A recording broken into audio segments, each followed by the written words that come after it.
Opening hook. Tonight we're not talking about missiles, tanks, NATO, but Poland, the real reason Russia can't win. Poland's immediate response, within days, opened territory as logistical artery, weapons flooding through. The strategic impact. Poland's border became NATO-protected shield. Russia couldn't touch the source. Beyond weapons, Poland absorbed millions of refugees, providing stabilization. Behind the scenes, Polish bases became training grounds. NATO's standards passed on. Russian realization. Ukraine wasn't running out. Poland was feeding the engine. NATO's strategic position. Poland helped NATO avoid direct confrontation, became buffer. The strategic trap. Attacking Poland means war with NATO, but ignoring it means Ukraine stays supplied. Historical context. For Poland, this is about geography and history, knowing what happens when borders collapse. Moscow's failed pressure tactics, energy blackmail, intimidation, disinformation, all failed. Friction within NATO. Poland pushed for decisive action, argued half measures prolong wars. Ecosystem effect. Once Lifeline proved unbreakable, others leaned in harder. System matured. The what-if question. If Russia had cut Ukraine off early, war would look different. Conclusion. Poland controls the most important flow, bought time which is power, and reshaped the war. Call to action. Subscribe for more analysis. Now I'll write it out in clean paragraph form. Tonight, we're not talking about missiles. We're not talking about tanks. We're not even talking about NATO. Tonight, we're talking about the one country that quietly became the reason Russia can't win this war.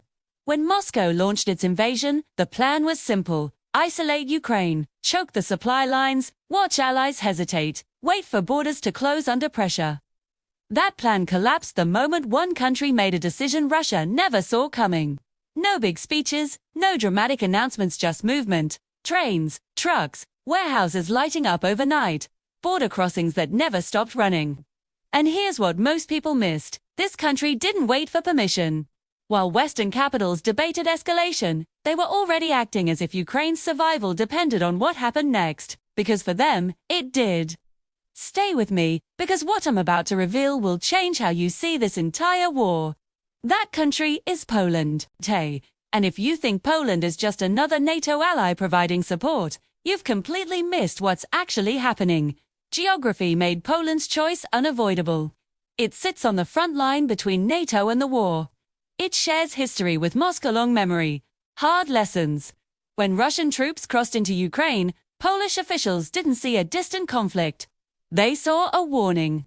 So instead of asking whether to help Ukraine, Poland focused on how fast. Within days, Poland opened its territory as a logistical artery, not just allowing weapons to pass through, but flooding them through. Ammunition stocks that took years to build were suddenly redirected east. Tanks rolled out, artillery followed, and none of it paused for headlines. This wasn't charity, this was strategy. Because the moment Poland became the main transit hub for NATO aid, it changed the entire math of the war. Russia could bomb Ukrainian depots. It could target rail lines inside Ukraine. But it couldn't touch the source, and the source was now protected by NATO territory. That single fact, Poland's border became one of the most powerful shields Ukraine had. If this is already more detailed than anything you've seen, hit subscribe. We break down the real story every single day. Let's continue. But Poland's role didn't stop with weapons. When millions of Ukrainians fled west, the refugee wave hit Poland first. And instead of sealing borders, Poland did something that stunned Europe. It absorbed them. Families, children, elderly, entire communities. No camps behind fences, no endless processing delays. People were allowed to move, work, live. This wasn't symbolic. This was stabilizing, because wars don't just collapse armies, they collapse societies. And Poland quietly prevented that collapse by giving Ukrainians somewhere safe to breathe, plan, and survive. Meanwhile, behind the scenes, Polish bases became training grounds. Ukrainian soldiers rotated through for instruction, rest, reorganization. NATO standards were passed on without NATO flags ever crossing into Ukraine, and Moscow noticed. Russian military planners quickly realized something was terribly wrong. Ukraine was supposed to run out of ammunition. It didn't. Units that should have been exhausted kept rotating back into the fight. New equipment kept appearing at the front, sometimes faster than Russia could destroy it. The war wasn't stalling because Ukraine was stronger than expected. It was stalling because Poland was feeding the engine. At this point, Russian analysts began referring to Poland not just as a supporter, but as the logistical heart of Ukraine's resistance. Western intelligence used a different term, lifeline. And lifelines are dangerous things for an aggressor, because you can't win a siege if the city keeps getting supplies. Here's where the story gets even more interesting. Poland didn't just help Ukraine survive, it helped NATO avoid direct confrontation. By acting as the bridge, Poland allowed the alliance to support Ukraine massively without crossing Russia's declared red lines. In other words, Poland became the buffer that kept the war contained, while still tilting it against Moscow. That balance terrified the Kremlin, because attacking Polish territory would mean war with NATO, but allowing Poland to operate freely meant Ukraine would never be isolated. It was a strategic trap, and Poland stood right in the middle of it. By the time Russia understood this, it was too late.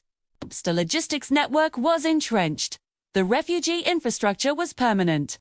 The weapons flow was normalized. Poland had quietly locked itself into Ukraine's war effort, not with treaties, but with reality. And here's the part that should make you pause. Poland never asked for credit.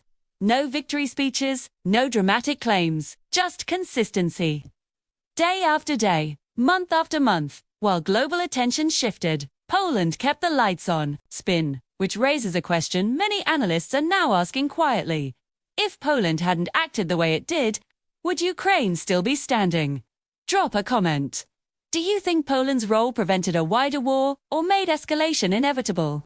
I want to hear your analysis. From Moscow's point of view, Poland didn't just help Ukraine. Poland rewired the war. And for the Kremlin, this was infuriating because it broke a rule Russia has relied on for decades. Fear, the assumption that countries closest to Russia would hesitate, slow down, calculate the cost, eventually step back. Poland did the opposite. Instead of fear, it chose momentum. And momentum is dangerous because once it starts, stopping it requires escalation, something Moscow desperately wanted to avoid. Russian intelligence began reporting an uncomfortable reality. Attacks inside Ukraine were not degrading the supply chain, they were barely slowing it. Every strike destroyed something, and something else replaced it days later, sometimes hours. That's when Russian planners realized the war was no longer confined to Ukrainian territory in any meaningful way. The backbone of Ukraine's resistance was sitting safely behind a NATO border-protected, organized, untouchable, and Poland wasn't improvising. This was systematic. Rail networks optimized. Border crossings prioritized military logistics. Storage facilities expanded quietly. In other words, Poland turned itself into a war engine without declaring war. For Russia, this was the worst-case scenario. Because how do you threaten a country that's already decided the threat is worth it? Every pressure tactic Moscow tried failed. Energy blackmail. Poland had already diversified. Political intimidation.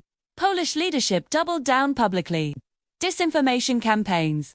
They backfired, strengthening support for Ukraine inside Poland. And here's the part most people outside Eastern Europe don't fully grasp.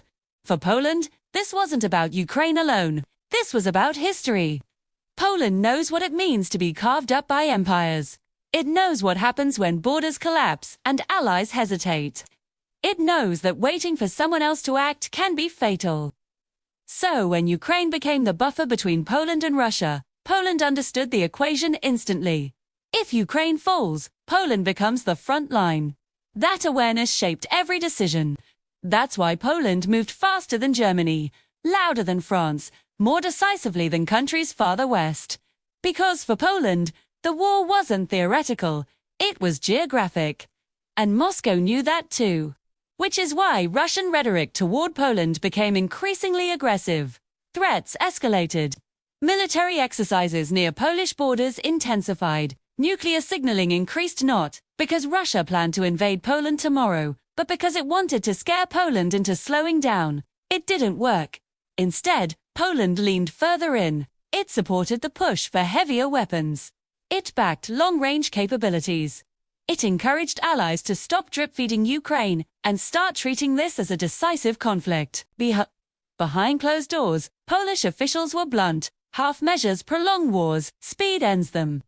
This created friction inside NATO. Some allies worried Poland was pushing too hard, too fast, risking escalation. But Poland countered with a simple argument. Escalation already happened the moment Russia invaded. Everything else is response. And slowly, NATO's posture shifted closer to Poland's position. More aid, faster deliveries, fewer restrictions. Not because NATO suddenly became braver, but because Poland proved it was possible to act decisively without triggering catastrophe.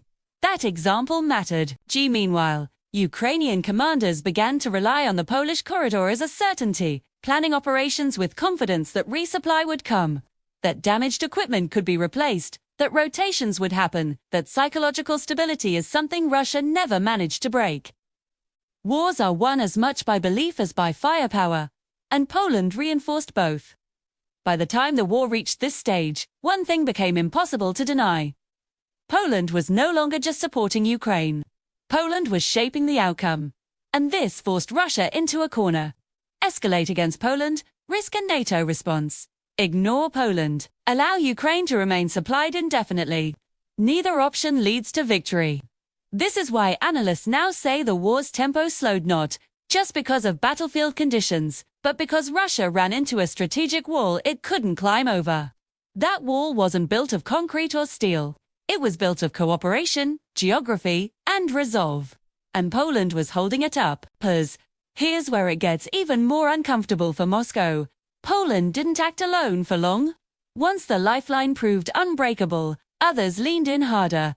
Aid packages grew. Restrictions loosened. Training expanded. Fighter jet coalitions formed. The system matured. What started as emergency support turned into an ecosystem.